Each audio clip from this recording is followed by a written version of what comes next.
ਹੜ੍ਹਾਂ ਦੀ ਮਾਰ ਚੱਲ ਰਹੇ ਪੰਜਾਬ ਨੂੰ ਕੇਂਦਰ ਦੀ ਭਾਜਪਾ ਸਰਕਾਰ ਵੱਲੋਂ ਲਗਾਤਾਰ ਪੰਜਾਬ ਦੇ ਹੜ੍ਹ ਪ੍ਰਭਾਵਿਤ ਜ਼ਿਲ੍ਹਿਆਂ ਦਾ ਦੌਰਾ ਕੀਤਾ ਜਾ ਰਿਹਾ। ਵੱਖ-ਵੱਖ ਮਿਨਿਸਟਰ ਇੱਥੇ ਦੇ ਹਾਲਾਤ ਤੇ ਨਜ਼ਰ ਬਣਾਏ ਰੱਖੇ ਹੈ। ਅੱਜ ਸਾਡੇ ਨਾਲ ਸੈਂਟਰ ਤੋਂ ਮਿਨਿਸਟਰ ਜਿਹੜੇ એનર્ਜੀ ਦੇ ਮਿਨਿਸਟਰ ਨੇ ਸ਼੍ਰੀ ਪਦ ਨਾਇਕ ਜੀ ਸਾਡੇ ਨਾਲ ਇੱਥੇ ਮੌਜੂਦ ਨੇ ਔਰ ਲਗਾਤਾਰ ਪਿਛਲੇ 2 ਦਿਨ ਤੋਂ ਸੁਲਤਾਨਪੁਰ ਲੋਧੀ ਜ਼ਿਲ੍ਹਾ ਕਪੂਰਥਲਾ ਦੇ ਵਿੱਚ ਉਹਨਾਂ ਨੇ ਆਪਣਾ ਜਿਹੜੀ ਵਿਜ਼ਿਟ ਬਣਾਈ ਹੋਈ ਹੈ। ਲੋਕਾਂ ਦੇ ਜਿਹੜੇ जो उन्होंने प्रॉब्लम्स आईयां ने उन्होंने विजिट कर रहे हैं, उन्होंने विच विचर रहे हैं और बनती हुई जी उन्होंने सहायता की जा रही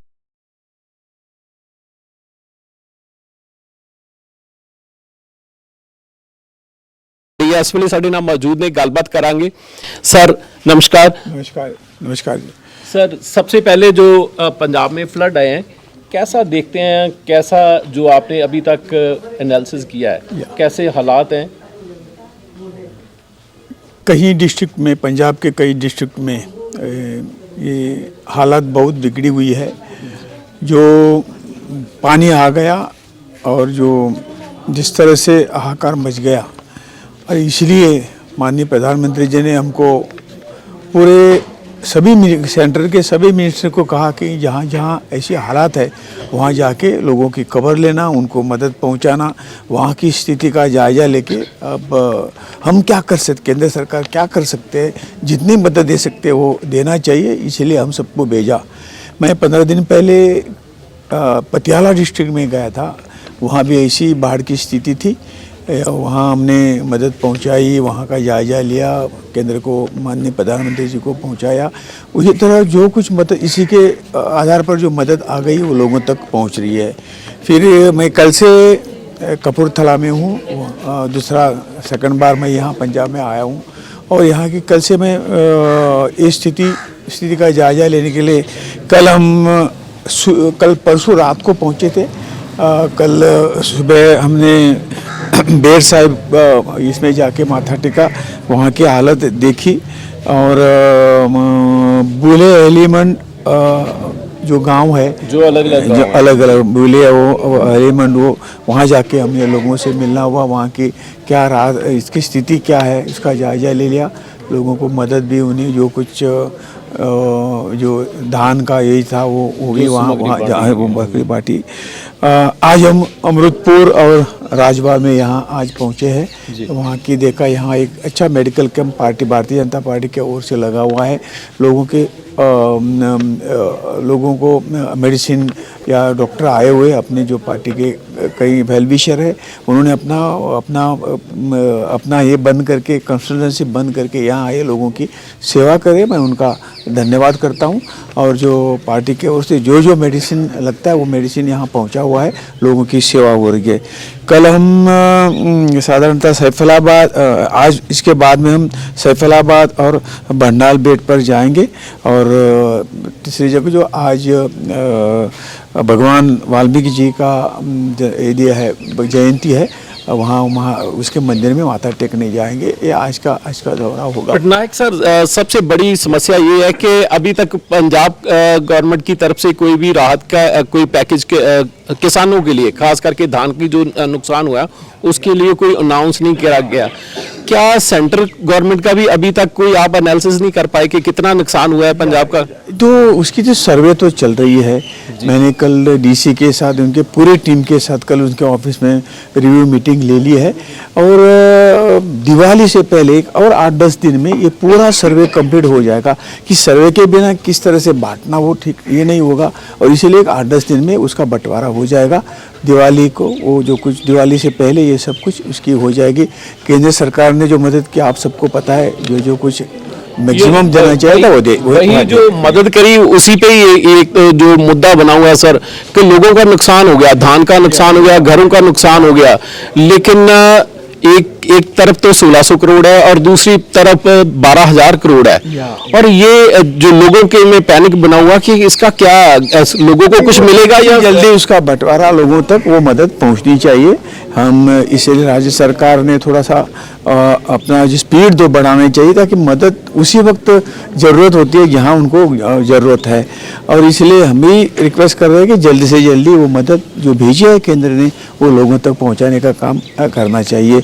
इसलिए तो हम बार बार आके डिस्ट्रिक्ट एडमिनिस्ट्रेशन को रिक्वेस्ट कर रहे हैं, उनको साथ दे रहे हैं, उनकी समस्या सुन के और फिर हम वहाँ रिपोर्ट करते हैं। और जैसा मैंने कहा कि दिवाली से पहले 8-10 दिनों में ये सब हो जाएगा। ऐसा दिखता है कि खुद कलेक्टर डीसी बोले कि थोड़ी सी कुछ बाकी है, उनको थोड़े दिन चाहिए, उसके बाद में वो रिलीफ हो जाएगी। यही है कि इस बार में जो ये संकट अभी लोगों के ऊपर आया है उसमें राजनीति का कोई भाग नहीं है। राजनीति से ऊपर उठ के ये सब हमको मदद देनी है, यही भारतीय जनता पार्टी का ये विचार है। और वो हमारे कार्यकर्ता लगे हुए हैं, ये हमारे डिस्ट्रिक्ट के प्रधान है, इस तरह से जिस तरह से काम करते हैं ये, और बाकी जो सभी कार्यकर्ता है जिस सही सच्चे रूप से वो समाज का काम कर रहे हैं, ये देख के बहुत मन खुश होता है। सर लास्ट सवाल कि ये जो अभी पिछले किसी प्रधानमंत्री ने बोला था कि किसी की भी स्टेट को, किसी लोडबंद को अगर मैं यहाँ से 100 रुपया भेजता हूँ तो उसके पास 10 रुपये पहुँचते हैं। क्या भाजपा ये जो लोग जिनकी जरूरत है उनको डायरेक्ट उनकी मदद करेगी, या वही पैटर्न रहेगा 100 भेजोगे और 10 मिलेंगे? नहीं, उसकी निगरानी तो हम कर रहे हैं। जो पैसा यहाँ भेजे पैन पे का हिसाब जो है वो माननीय प्रधानमंत्री क्या कैसे है आप लोगों को पता है।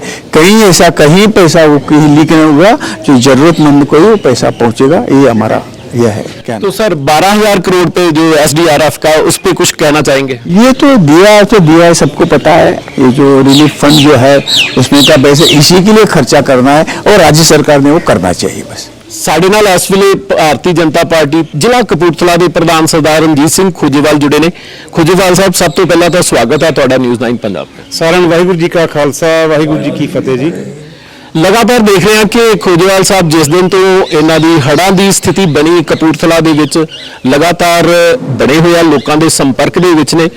ਕਿਸ ਤਰ੍ਹਾਂ ਦਾ ਮਹਿਸੂਸ ਕਰ ਰਹੇ ਹੋ ਕਿ ਜਿਹੜੀ ਸੁਲਤਾਨਪੁਰ ਦੇ ਵਿੱਚ, ਖਾਸ ਕਰਕੇ ਸੁਲਤਾਨਪੁਰ ਹੀ ਟਾਰਗੇਟ ਰਿਹਾ ਹੋਇਆ, ਕਿਸ ਤਰ੍ਹਾਂ ਦਾ ਨੁਕਸਾਨ, ਕਿੰਨਾ ਕੁ ਨੁਕਸਾਨ ਹੋਇਆ ਔਰ ਕੀ ਹੁਣ ਤੱਕ ਕੋਈ ਤੁਹਾਡੇ ਕੋਲ ਕੋਈ ਰਿਜ਼ਲਟ ਹੈ ਜੀ ਇਸ ਤਰ੍ਹਾਂ? ਸਾਡੇ ਤਕਰੀਬਨ ਜਿਹੜਾ ਬਿਆਸ ਦਰਿਆ ਪੈਂਦਾ ਜੀ, ਇਹ ਤਲਵੰਡੀ ਕੂਕਾ ਤੋਂ ਸ਼ੁਰੂ ਹੋ ਜਾਂਦਾ, ਹਲਕਾ ਭਲੱਥ ਤੋਂ ਜੀ, ਤੇ ਤਕਰੀਬਨ ਇਹ ਕਪੂਰਥਲੇ ਤੋਂ ਹੁੰਦਾ ਹੋਇਆ ਸੁਲਤਾਨਪੁਰ ਜਾਂਦਾ 71 ਕਿਲੋਮੀਟਰ ਜਿਹੜਾ ਏਰੀਆ ਹੈ ਕਪੂਰਥਲੇ ਦਾ, ਇਹ ਨੁਕਸਾਨ ਜਿਹੜਾ ਹੋਇਆ ਜੀ।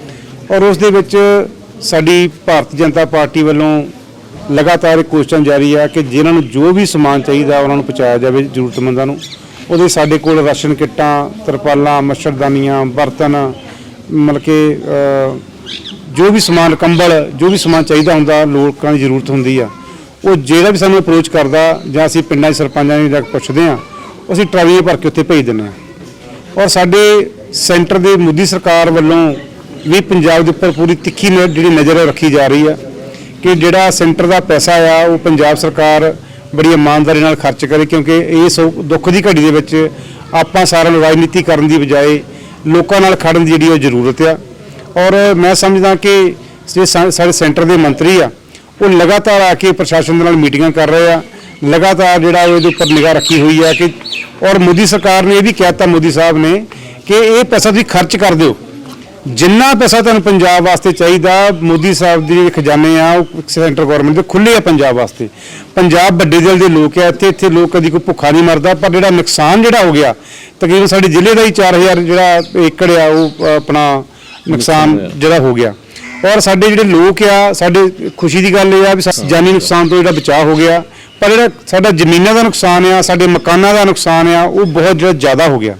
ਪਰ ਇਹ ਲੋਕ ਆ, ਲੋਕਾਂ ਦਾ ਇੱਕ ਮੀਂਹ ਜ਼ਿਆਦਾ ਪੈਣ ਕਰਕੇ ਜਿਹੜਾ ਮੀਂਹ ਜਿਹੜਾ ਆ ਉਹ ਹੌਲੀ ਹੌਲੀ ਪੈਂਦਾ ਰਿਹਾ, ਉਹ ਲੋਕਾਂ ਦੀਆਂ ਨੀਹਾਂ ਤੱਕ ਜਿਹੜਾ ਪਾਣੀ ਸੀਗਾ ਉਹ ਪਹੁੰਚ ਗਿਆ, ਲੋਕਾਂ ਦੇ ਜਿਹੜੇ ਲੈਂਟਰ ਵੀ ਚੋਣ ਲੱਗ ਪਏ। ਔਰ ਸਾਡੇ ਹੁਣ ਇਹੀ ਸਾਡੀ ਕੋਸ਼ਿਸ਼ ਆ, SDM ਸਾਹਿਬ ਵੀ ਸਾਡੇ ਨਾਲ ਬੈਠੇ ਆ, ਸਾਡੇ ਮੰਤਰੀ ਸਾਹਿਬ ਵੀ ਸਾਡੇ ਨਾਲ ਬੈਠੇ ਆ, ਵੀ ਜਿਹੜਾ ਵੀ ਯੋਗ ਬੰਦਾ ਆ, ਤਰੇੜੀ ਹੈਗੀ ਘਰ ਨੂੰ ਜੀ, ਤਾਂ ਡੇਗੀ ਪੈਣਾ। ਤੇ ਆਪਾਂ ਜੋ ਸਰਕਾਰ ਦਾ ਪੈਸਾ ਉੱਪਰੋਂ ਆਇਆ ਉਹਨੂੰ ਸਹੀ ਲੋਕਾਂ ਤੱਕ, ਸਹੀ ਬੰਦੇ ਤੱਕ, ਸਹੀ ਭੈਣ ਤੱਕ, ਸਹੀ ਮਾਂ ਤੱਕ ਪਹੁੰਚਾਈਏ, ਤਾਂ ਜਿਹੜਾ ਉਹਨਾਂ ਦਾ ਭਲਾ ਹੋ ਸਕੇ। ਸੋ ਅਸੀਂ ਪੂਰੀ ਤਨਦੇਹੀ ਦੇ ਨਾਲ ਸਾਰੇ ਲੱਗੇ ਹੋਏ ਆ। ਸਰਕਾਰ ਆਪਣਾ ਕੰਮ ਕਰ ਰਹੀ ਹੈ, ਅਸੀਂ ਪਾਰਟੀ ਤੌਰ ਦੇ ਉੱਪਰ ਜਿਹੜਾ ਉਹ ਆਪਾਂ ਸੇਵਾ 'ਚ ਲੱਗੇ ਹੋਏ ਆ। ਅੱਜ ਸਾਡੇ ਵੱਲੋਂ ਜਿੱਦਾਂ ਪਹਿਲਾਂ ਰਾਸ਼ਨ ਵੀ ਵੰਡਿਆ ਗਿਆ, ਫਿਰ ਇੱਥੇ ਮੈਡੀਕਲ ਕੈਂਪ ਵੀ ਇਸ ਪਿੰਡ ਵਿੱਚ ਲਾਇਆ ਗਿਆ, ਪਰਸੋਂ ਮੰਤਰੀ ਹਰਸ਼ ਮਲਹੋਤਰਾ ਜੀ ਆਏ ਸੀ, ਉਦੋਂ ਦੁੱਧਣ ਵੀ ਜਿਹੜਾ ਰਾਸ਼ਨ ਵੰਡਿਆ ਗਿਆ, ਕੈਂਪ ਲਗਾਏ ਗਏ। ਸੋ ਅਸੀਂ ਇਹ ਕਿਸੇ ਦੇ ਕੋਈ ਆਸਾਨ ਨਹੀਂ ਆਪਾਂ ਕਰ ਰਹੇ, ਇਹ ਨਾ ਕੋਈ ਰਾਜਨੀਤੀ ਕਰ ਰਹੇ ਹਾਂ, ਪਰ ਲੋਕਾਂ ਦੀ ਜਿਹੜੀ ਸੇਵਾ ਕਰਨੀ ਸਾਡਾ ਸਾਰਿਆਂ ਦਾ ਫਰਜ਼ ਬਣਦਾ। ਮੈਂ ਤਾਂ ਪ੍ਰਸ਼ਾਸਨ ਨੂੰ ਵੀ, ਅਫਸਰ ਸਾਹਿਬਾਨ ਨੂੰ ਵੀ ਇਹ ਬੇਨਤੀ ਕਰੂੰਗਾ ਕਿ ਆਪਣੇ ਕੋਲ ਇਹ ਸੇਵਾ ਦਾ ਮੌਕਾ ਆਇਆ, ਆਪਾਂ ਬੜੀ ਇਮਾਨਦਾਰੀ ਨਾਲ, ਬੜੀ ਤਨਦੇਹੀ ਨਾਲ ਅਸੀਂ ਲੋਕਾਂ ਦੀ ਸੇਵਾ ਕਰੀਏ, ਕਿਸੇ ਦਾ ਗਰੀਬ ਦਾ ਭਲਾ ਹੋ ਜਾਊਗਾ। ਆਪਾਂ ਕਿਹੜੀ ਜੇਬੀ 'ਚ ਦੇਣਾ, ਸਰਕਾਰ ਦਾ ਪੈਸਾ ਲੋਕਾਂ ਤੱਕ ਪਹੁੰਚਾਉਣਾ, ਉਹ ਬੜੀ ਇਮਾਨਦਾਰੀ ਨਾਲ ਜਿਹੜਾ ਉਹ ਪਹੁੰਚਾਈਏ। ਖੋਜੇਵਾਲ ਸਾਹਿਬ, ਇੱਕ ਲਾਸਟ ਸਵਾਲ ਕਿ ਕਿਸਾਨਾਂ ਦੇ ਵਿੱਚ ਇਹ ਰੋਸ ਪਾਇਆ ਜਾ ਰਿਹਾ ਕਿ ਜਦੋਂ ਕਿਤੇ ਪਰਾਲੀ ਨੂੰ ਅੱਗ ਲਾਈ ਜਾਂਦੀ ਹੈ, ਪ੍ਰਸ਼ਾਸਨ ਉਸੇ ਵੇਲੇ ਪਹੁੰਚ ਜਾਂਦਾ ਹੈ, ਲੇਕਿਨ ਨੁਕਸਾਨ ਹੋਇਆ, ਲੇਕਿਨ ਉਹਦਾ ਅਜੇ ਤੱਕ ਕੋਈ ਇਹਨਾਂ ਕੋਲੋਂ ਅਸੈਸੀਨੇਸ਼ਨ ਨਹੀਂ ਹੋਇਆ ਕਿ ਕਿੰਨਾ ਕੁ ਨੁਕਸਾਨ ਹੋ ਰਿਹਾ, ਕਿੰਨੇ ਕੁ ਏਕੜ ਜਿਹੜੇ ਨੁਕਸਾਨ ਹੋਇਆ। ਕੀ ਕਹਿਣਾ ਚਾਹੋਗੇ ਸਰਕਾਰ ਦੀ ਇਸ ਕੰਮ ਤੇ? ਜਿਹੜਾ ਤਾਂ ਨੁਕਸਾਨ ਹੋਇਆ, ਮੇਰੇ ਖਿਆਲ ਨਾਲ ਉਹਨਾਂ ਨੇ ਕੋਈ 70% ਦੇ ਕਰੀਬ ਜਿਹੜਾ ਉਹ ਆਪਣਾ ਜਿਹੜਾ ਜਾਇਜ਼ਾ ਉਹ ਲੈ ਲਿਆ, ਉਹਦਾ ਐਸਟੀਮੇਟ ਬਣਾ ਲਿਆ ਆ।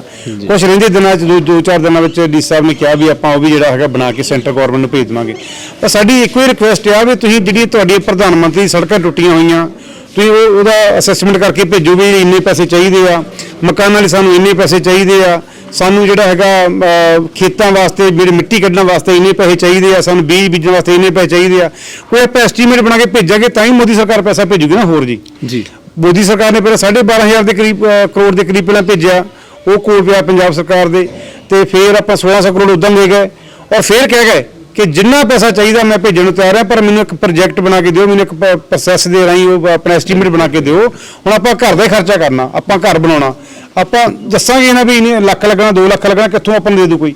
ਸੋ ਇਸ ਕਰਕੇ ਸਾਡੀ ਇਹੀ ਪ੍ਰਸ਼ਾਸਨ ਨੂੰ ਬੇਨਤੀ ਆ ਵੀ ਹਾਲੇ ਤੱਕ ਮੇਰੇ ਖਿਆਲ ਨਾਲ 5 ਕਰੋੜ ਰੁਪਈਆ ਸ਼ਾਇਦ ਸਾਡੇ ਜ਼ਿਲ੍ਹੇ ਕਪੂਰਥਲੇ ਨੂੰ ਆਇਆ ਪੰਜਾਬ ਸਰਕਾਰ ਵੱਲੋਂ, ਜਿਹੜਾ ਕਿ ਬਹੁਤ ਨਾ ਕਾਫੀ ਆ, ਬਹੁਤ ਘੱਟ ਆ, ਕਿਉਂਕਿ ਲੋਕਾਂ ਦਾ ਜਿਹੜਾ ਨੁਕਸਾਨ ਆ ਉਹ ਬਹੁਤ ਜ਼ਿਆਦਾ ਆ। ਲੋਕ ਤਰ੍ਹਾਂ ਕਰਦੇ ਆ। ਜਦੋਂ ਆਪਾਂ ਕਿਸੇ ਦੇ ਘਰ ਜਾਂਦੇ ਆ, ਉਹਦੇ ਘਰ ਤਰੇੜ ਪਈ ਆ, ਉੱਪਰ ਤਰਪਾਲ ਪਈ ਆ, ਦੇਖ ਕੇ ਤਰਸ ਆਉਂਦਾ ਵੀ ਇਹ ਲੋਕ ਕਿੱਦਾਂ ਰਹਿ ਰਹੇ ਆ। ਸੋ ਇਸ ਕਰਕੇ ਇਹ ਪ੍ਰਸ਼ਾਸਨ ਦੀ ਬਹੁਤ ਵੱਡੀ ਜ਼ਿੰਮੇਵਾਰੀ ਆ, ਜਿੱਥੇ ਸਾਡੀ ਸਰਕਾਰ ਦੀ ਲੋੜ ਹੈ, ਕੇਂਦਰ ਸਰਕਾਰ ਦੀ, ਅਸੀਂ ਹਰ ਤਰ੍ਹਾਂ ਪੰਜਾਬ ਦੇ ਜਿਹੜੀ ਆ ਨਾਲ ਖੜੇ। ਮਿਹਰਬਾਨੀ ਸਰ, ਥੈਂਕ ਯੂ ਜੀ।